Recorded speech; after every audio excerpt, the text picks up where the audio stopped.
السلام عليكم ورحمة الله وبركاته.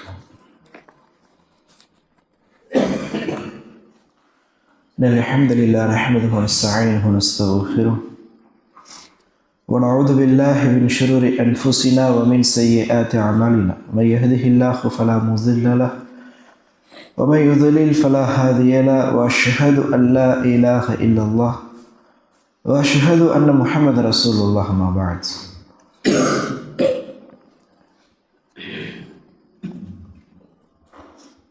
قال الله تعالى في القرآن العظيم وفي الفرقان المجيد: أعوذ بالله من الشيطان الرجيم، بسم الله الرحمن الرحيم. قل إن كنتم تحبون الله فاتبعوني يحببكم الله ويغفر لكم ذنوبكم والله غفور رحيم. قل أطيعوا الله والرسول فإن توليتم فإن الله لا يحب الكافرين. حسبي الله العظيم.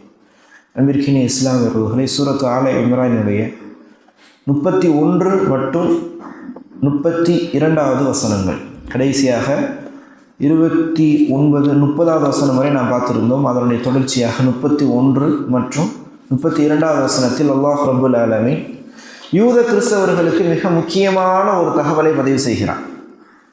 இந்த வசனத்தில் அல்லாஹ் பேசக்கூடிய விஷயம் என்ன? குல் இன் குன்தும் துஹிப்பூன அல்லாஹ், நீங்கள் அல்லாஹ்வை உண்மையாக நேசிக்கக்கூடியவர்களாக இருந்தீர்கள் என்று சொன்னார் என்று அல்லாஹ் ஆரம்பிக்கிறார். யூதர்களும் கிறிஸ்தவர்களும் அவர்கள் இறைவனை நாங்கள் நேசிக்கிறோம் என்று சொல்லக்கூடியவர்களாக இருந்தார்கள். அவர்களை தாண்டி, யூத கிறிஸ்தவர்களை தாண்டி குறைஷிகள், காஃபிர்கள் எல்லாம் இருக்கிறார்கள் அல்லவா, இவர்களும் சரி நாங்கள் அல்லாஹ்வை நேசிக்கிறோம் என்று சொல்லக்கூடியவர்களாக இருந்தார்கள். ஆனால் அல்லாஹ்வை நேசிக்கக்கூடியவர்கள் என்று சொன்னால் அவர்கள் இறை தூதர்களை சரியான முறையில் பின்பற்றி இருக்க வேண்டும். அந்த ஒரு செயல்பாடு அவர்களிடத்தில் இல்லை. அவர்களுடைய வார்த்தையில் இருக்கக்கூடிய விஷயம் அவர்களுடைய செயல்பாட்டில் இல்லை.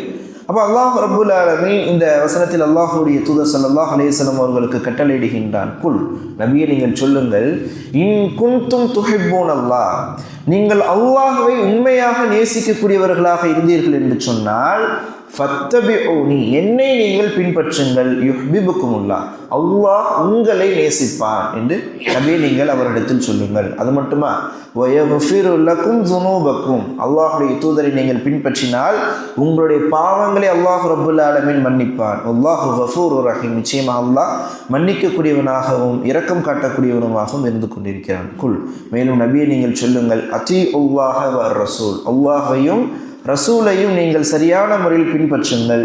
ஃபஇன் தவல்லவ், அதை நீங்கள் புறக்கணித்து விட்டீர்கள் என்று சொன்னால், அல்லாஹ் ரசூலுக்கு நீங்கள் மாற்றமாக செயல்பட்டீர்கள் என்று சொன்னால், ஃபஇன்னல்லாஹ லா யுஹிப்புல் காஃபிரீன், அப்படி மாற்றமாக செயல்படக்கூடிய நிராகரிப்பாளர்களை ஒருபொழுதும் அல்லாஹ் நேசிக்கவே மாட்டான் என்று நபியே அவர்களிடத்தில் நீங்கள் சொல்லுங்கள் என்று சொல்லி அல்லாஹ் ரப்புல் ஆலமீன் இந்த வசனத்தில் நபிகள் நாயகம் ஸல்லல்லாஹு அலைஹி வஸல்லம் அவர்களுக்கு கட்டளையிடுகின்றார். அன்பிற்கினிய இஸ்லாமியர்களே, நாங்கள் அல்லாஹ்வை நேசிக்கிறோம், நான் அல்லாஹ்வை நேசிக்கிறேன் என்று சொல்லக்கூடியவர்கள் இன்று அல்லாஹுடைய மார்க்கத்தை, இறை தூதர்களுடைய வார்த்தையை சரியானவர்கள் பின்பற்றுகின்றார்கள் என்று கேட்டால் இல்லை.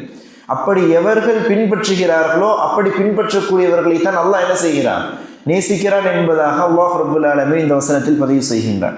இந்த வசனம் சம்பந்தமாக ஹஸன் அல் பஸ்ரி ரஹ்மத்துல்லாஹி அவர்கள் பதிவு செய்யும் பொழுது, சிலர் இருக்கிறார்கள், அவர்கள் நாங்கள் அல்லாஹ்வை நேசிக்கிறோம் என்று சொல்லுகிறார்கள், ஆனால் அவர்களுடைய செயல்பாட்டில் எந்த இடத்திலும் அவர்கள் என்ன செய்ய மாட்டார்கள்? இறை தூதர் ஸல்லல்லாஹு அலைஹி வஸல்லம் அவர்களை பின்பற்ற மாட்டார்கள். அல்லாஹ்வை ஒருவர் நேசிக்கிறார் என்று சொன்னால் அதனுடைய வெளிப்பாடாக முதல் செயலாக அவரிடத்தில் என்ன இருக்க வேண்டும்? அல்லாஹ்விற்கும் ரசூலுக்கும் கட்டுப்பட்டு அவர்கள் எதையெல்லாம் செய்ய வேண்டும் என்று சொல்கிறார்களோ அதை எடுத்து அவர் செய்ய வேண்டும்.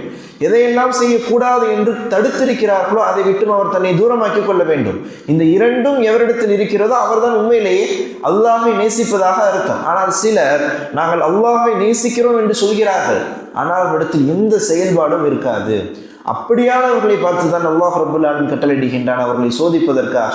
நீங்கள் உண்மையிலேயே அல்லாஹ்வை நேசிக்கிறீர்கள் என்று சொன்னால் நீங்கள் ரசூலை பின்பற்றுங்கள் என்று அல்லாஹ் சொல்கின்றான் என்ற என்ன அர்த்தம்? அவர்கள் உண்மையிலேயே அல்லாஹ்வை நேசிக்கவில்லை என்ற அர்த்தம். இப்படியானவர்கள் உண்மையிலேயே இறைவனை நேசிக்காதவர்கள் தான் என்று அல்லாஹ் ரப்புல் ஆலமீன் வெளிச்சம் போட்டு காட்டக்கூடிய வசனம் என்று ஹசன் அல் பஸ்ரி ரஹ்மத்துல்லாஹி அவர்கள் இந்த வசனத்திற்கு விளக்கம் அளிப்பதை நாம் பார்க்கிறோம். அப்போ அன்பின் இஸ்லாமியர்கள் இந்த அடிப்படையில் அல்லாஹ்வை நாம் பின்பற்றுகின்றோம் என்று சொன்னால் என்னுடைய முதல் கடமை இறைத்தூதர் ஸல்லல்லாஹு அலைஹி வஸல்லம் அவர்களை நாம் சரியான முறையில் பின்பற்ற வேண்டும். அப்படி நாம் சரியான முறையில் பின்பற்றினோம் என்று சொன்னால் அவர்கள் எதை எமக்கு கட்டளையிட்டு இருக்கிறார்களோ, எதை எமக்கு தடுத்திருக்கிறார்களோ அவைகளில் நாம் பேணி நடந்தோம் என்று சொன்னால் யுஹ்பிபுக்குமுல்லாஹ், அல்லாஹ்வுடைய நேசம் உங்களுக்கு கிடைக்கும் என்று அல்லாஹ் ரப்புல் ஆலமீன் இந்த வசனத்தில் பதிவு செய்கிறார். இந்த வசனத்திற்கு இப்னு கஸீர் ரஹ்மத்துல்லாஹி அவர்கள் விளக்கம் அளிக்கையில், ஒரு மனிதனுடைய மிகப்பெரிய வெற்றி எது தெரியுமா? அல்லாஹ்வினுடைய நேசத்தை அவன் பெறுவது, இறைவனுடைய நேசத்தை அவன் பெறுவது. ஒரு மனிதன் நான் அல்லாஹை நேசிக்கிறேன் என்று சொல்வது பெரிதல்ல, அல்லாஹ் அந்த அடியானை நேசிப்பது தான் மிகப்பெரிய.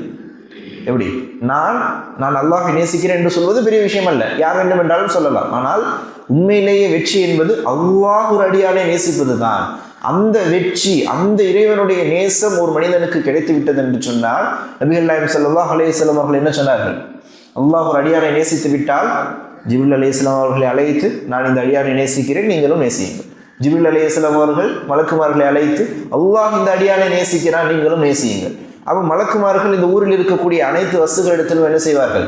அந்த இறைவனால் நேசிக்கப்படக்கூடிய நபர், அவர்களுக்காக நீங்கள் இஸ்திக்ஃபார் தேடுங்கள் என்று மலக்குமார்கள் இந்த உலகத்தில் இருக்கக்கூடிய வஸ்துகளுக்கு சொல்வார்கள் என்று நபிகள் நாயகம் ஸல்லல்லாஹு அலைஹி வஸல்லம் அவர்கள் சொல்லக்கூடிய செய்தியை நாம் பார்க்கிறோம். அப்போ ஒரு மனிதனுக்கு இறைவனுடைய நேசம் என்பது கிடைத்து விட்டது என்று சொன்னால் அவனுக்கு இந்த உலகத்தில் இருக்கக்கூடிய அனைத்து வஸ்துக்களும் பாவ மன்னிப்பு தேடுகிறது, அவனுக்காக மலக்குமார்கள் துஆ செய்கிறார்கள். இதைவிட ஒரு மிகப்பெரிய ஒரு வெற்றி வேணுமா? நான் ஒரு இடத்தில் நண்பனாக இருக்கின்றேன், நான் அவரை நேசிக்கிறேன் என்று சொல்வதை விட அவர் என்னை நேசிப்பதுதான் எனக்கு உண்மையிலே என்னது உண்மையான வெற்றி. அந்த ஒரு வெற்றி, அந்த ஒரு நேசத்தை அல்லாஹ் ரப்புல் ஆலமீன் எப்பொழுது ஒரு அடியானுக்கு தருகிறான்? உண்மையிலேயே நபிகள் நாயகம் ஸல்லல்லாஹு அலைஹி வஸல்லம் அவர்களுடைய வார்த்தைகளை நான் பின்பற்ற வேண்டும், அவர்களுடைய கட்டளைகளுக்கு நான் மாற்றமாக நடக்கக்கூடாது என்ற உறுதியான எண்ணத்தோடு இந்த மார்க்கத்தில் கட்டுப்பட்டு இறைத்தூதர் ஸல்லல்லாஹு அலைஹி வஸல்லம் அவர்களை வழிகாட்டுதலின்படி எவர் நடப்பாரோ அப்படியானவர்களுக்கு அல்லாஹ் ரப்புல் ஆலமீன் இந்த இறைவனுடைய நேசத்தை தருவதாக பதிவு செய்கின்றான். தொடர்ச்சியாக அதோடு நிறுத்தவில்லை. இரண்டாவது கூலி என்ன தெரியுமா? யக்ஃபிரு லக்கும் ஸுனூபக்கும், உங்களுடைய பாவங்களை நான் மன்னித்து தருகிறேன் என்று அல்லாஹ் ரப்புல் ஆலமீன் இந்த வசனத்தில் பதிவு செய்கின்றான். ஏன் பாவங்களை மன்னிக்க வேண்டும்?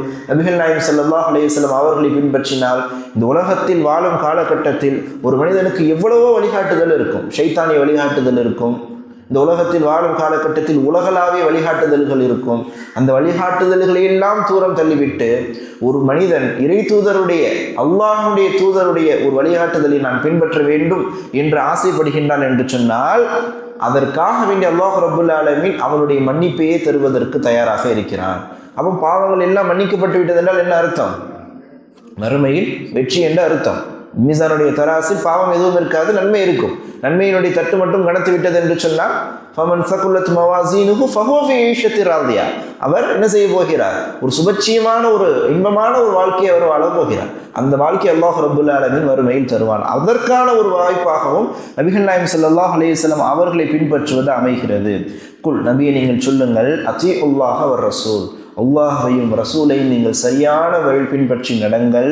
ஃபஇன் தவல்லவ், அதை விட்டு நீங்கள் புறக்கணித்து விட்டீர்கள் என்று சொன்னால், அதற்கு நீங்கள் மாற்றமாக செயல்பட்டு விட்டீர்கள் என்று சொன்னால், ஃபஇன் தவல்லவ் ஃபஇன்னல்லாஹ லா யுஹிப்புல் காஃபிரீன், இப்படியான காஃபிர்களை ஒருபொழுதும் அல்லாஹ் ரப்புல் ஆலமீன் நேசிக்கவே மாட்டான் என்று அல்லாஹ் ரப்புல் ஆலமீன் வசனத்தில் பதிவு செய்கிறான். ரொம்ப ஒரு முக்கியமான வாசகம், நாம் கவனிக்க வேண்டிய ஒரு வாசகம். இந்த உலகத்தில் வாழும் காலகட்டத்தில் ஒரு மனிதன் இறைவனுடைய நேசத்தை பெற வேண்டும் என்று சொன்னால் இந்த வசனத்தின் அடிப்படையில் அவன் என்ன செய்திருக்க வேண்டும்? அல்லாஹிற்கும் ரசூலுக்கும் கட்டுப்பட்டு இருக்க வேண்டும். இப்னு கஸீர் அவர்கள் பதிவு செய்கிறார்கள் அழகாக, ஒரு மனிதன் அல்லாஹ்வுடைய நேசத்தை நான் பெற வேண்டும் என்பதற்காக, இதை நான் செய்தால் இறை தூதருடைய நேசத்தை நான் பெறுவேன், இதை செய்தால் நான் அல்லாஹிற்கு நெருக்கமானவனாக ஆகிவிடுவேன் என்பதற்காக என்ன செயலை செய்தாலும் சரி, எப்பேற்பட்ட செயலை செய்தாலும் சரி, அந்த செயலில் இறை தூதருடைய வழிகாட்டுதல் இல்லை என்று சொன்னால் அவரால் இறைவனுடைய நேசத்தை பெறவே முடியாது. அந்த செயல் ஒரு தஸ்பீஹ் செய்வதாக இருக்கட்டும், அந்த செயல் இந்த உலகத்தில் வாழ்ந்தவர்களை புகழுவதாக இருக்கட்டும், எதுவாக வேண்டுமென்றாலும் இருக்கட்டும், எவைகளாக வேண்டுமென்றாலும் இருக்கட்டும், அதில் இறை தூதருடைய வழிகாட்டுதல் இல்லை என்று சொன்னால் என்ன சொல்கிறார் அல்லாஹ் ரப்புல் ஆலமீன்? இன்னல்லாஹ லா யுஹிப்புல் காஃபிரீன். அப்படி இறை தூதருடைய வழியை புறக்கணித்தவர்கள், இறை தூதருடைய வழிகாட்டுதலுக்கு மாற்றமாக செயல்பட்டவர்களை ஒரு காலமும் அல்லாஹ் நேசிக்க மாட்டான். அப்போ இறைவனுடைய பொருத்தத்தை பிரியத்தை நாம் பெற வேண்டும் என்று சொன்னால் அதற்காக நாம் செய்யக்கூடிய செயல்கள் இறை தூதர் காண்பித்து தந்த வழிமுறைப்படி இருக்க வேண்டுமே தவிர அதற்கு அப்பாற்பட்டு அதற்கு மாற்றமாக இருந்தது என்று சொன்னால் அதை கொண்டு ஒரு காலமும் உங்களால் என்ன செய்ய முடியாது, இறைவனுடைய பிரியத்தை பெறவே முடியாது என்று அல்லாஹ் ரப்பல் ஆலமீன் வசனத்தில் மிக தெளிவாக பதிவு செய்வதை நாம் பார்க்கிறோம். அப்போ அன்பிற்கின இஸ்லாமியர்கள் இந்த அடிப்படையில் இறைவனுடைய பிரியத்தை பெறுவதற்காக நாம் முயற்சி செய்ய வேண்டும். என்ன முயற்சி செய்ய வேண்டும்? இந்த மார்க்கத்தில் என்ன சொல்லியிருக்கிறதோ அதை சரியான வழி பின்பற்ற வேண்டும். இந்த மார்க்கத்தில் எவைகள் எல்லாம் தடுக்கப்பட்டிருக்கிறதோ அதை விட்டும் தம்மை தூரமாக்கிக் கொள்ள வேண்டும். இவ்வளவுதான். இதை நாம் சரியான முறையில் நாம் செய்கின்றோம் என்று சொன்னால் இறைவனுடைய பிரியமும் பொருத்தமும் நமக்கு கிடைக்கும். அந்த பிரியமும் பொருத்தமும் கிடைத்து விட்டது என்று சொன்னால் மறுமையில் அல்லாஹ் ரப்பல் ஆலமீன் வாக்களிப்பதை போன்று மறுமையில் சூனத்தில் நாம் நுழைவதற்கான வாய்ப்பை நமக்கு அது பெற்றுத்தரும் என்பதில் எந்த சந்தேகமும் கிடையாது என்பதை இப்னு கஸீர் ரஹ்மத்துல்லாஹி அவர்கள் தெளிவாக பதிவு செய்கிறார்கள். தொடர்ச்சியாக அன்பின் இஸ்லாமியர்களே, மிக முக்கியமான அடுத்த வசனம் அல்லாஹ் ரப்பல் ஆலமீன் இந்த சூரத்து ஆல இம்ரான் என்று எதற்காக பேர் வைத்தானோ அந்த காரணத்திற்கான வசனங்கள் அடுத்தடுத்து வர இருக்கிறது. இன்ஷா அல்லாஹ் வரக்கூடிய நாட்களில் அந்த வசனத்தினுடைய விளக்கத்தையும் தெளிவாக விரிவாக பார்ப்போம். அல்லாஹ் ரப்பல் ஆலமீன் உங்களுக்கும் எமக்கும் குர்ஆனை மார்க்கத்தை சரியான முறையில் கற்றறிந்து அதன்படி நடப்பதற்கான வாய்ப்பை தந்துள்வானாக. هذا من عند ولي المؤمن عند الله كل قول هذا استغفر الله ولكم ولجميع المسلمين والمؤمنين اجمعين سبحانك اللهم وبحمدك اشهد ان لا اله الا انت استغفرك واتوب اليك. السلام عليكم ورحمه الله وبركاته.